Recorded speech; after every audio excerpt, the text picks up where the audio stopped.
my favorite things to do in my practice is to help men and women with their sex drive. And I developed this passion for a really personal reason, actually. I lost my own sex drive when I was only 28 years old. I was only married for 3 years, and it was absolutely the most awful thing that could happen, really, because it had been a really important part of our lives. And it really killed our intimacy in a big way. And the worst thing of all, I think, was that I felt incredibly alone. Because even though I was an OBGYN, I had no idea how to fix my own problem. No one had taught me. No one was even talking about it.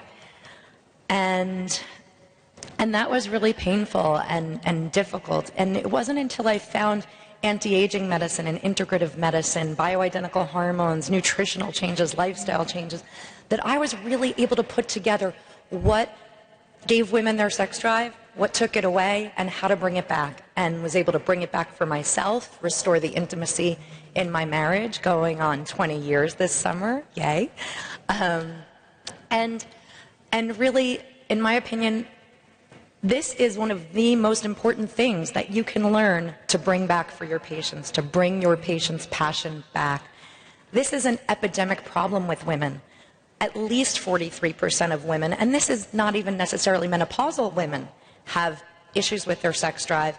And when they get into menopause, it climbs into the 80% range. Almost 90% of women at some point will have a problem with their sex life. So it is essential that you learn to take care of these women, that you learn to address these women, that you give these women hope. Because so many of our colleagues out there are telling them that there's nothing you can do, this is just the way that it is. But this is not the way that it is. Women deserve to have a good sex drive, to have intimacy in their relationships, and to have passion back in their lives. And you can bring it to them. And that's what I want for you to bring to your patients. And that's why I'm so excited to talk to you about this today. So this is a system I developed called HARSH. I don't know if you can hear me if I walk away from this. Probably, is this just as good? Yeah, I think you can hear me pretty well. Okay, good, because I like to walk a little. So, no, not as good? Not as good. Okay, thanks. I'll stay tethered. All right, so HARSH. Because losing your sex drive is harsh. I know, I've been there. So HARSH stands for, as you see, habits, attitude, relationships, stress and emotional issues, and hormones. Because when a woman loses her sex drive, it's not usually one thing. It's not usually one smoking gun. And for those of, how many of you have given testosterone to a woman for her sex drive by a show of hands? Okay, so a fair amount of you in the room. And how many of you would say that you've seen times where that hasn't always been enough and that hasn't worked? Just as many hands, basically. Yeah. So, you know, I think when you come into anti-aging medicine, bioidentical hormones, you think, wow, this is going to be easy. This is going to be slam dunk. This is going to be great. I'm going to give her testosterone and boom, all done. But no such luck, unfortunately. So you've got to learn about a lot of other things because women's sex drive is multifactorial.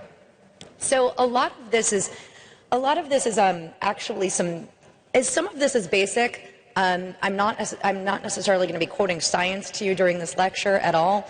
And this is actually excerpted from a program that I do with women called Rewire Your Desire.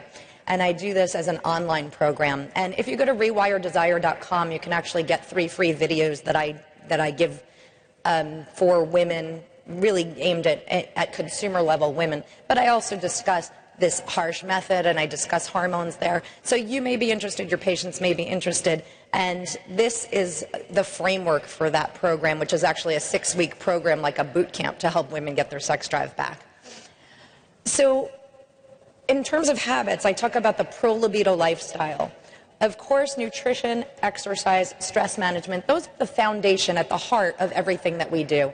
I tell my patients every day, 50% of what I can give you is by giving you hormones, but the other 50% is by you going home and listening to everything I coach you and tell you to do, and to go home and do it.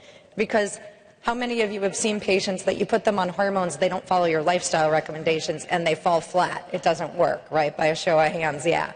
Absolutely, you see that all the time. So they've got to follow the lifestyle recommendations, but really what it really boils down to that we need to really understand about changing patients' habits is that a habit is just a habit, right? It's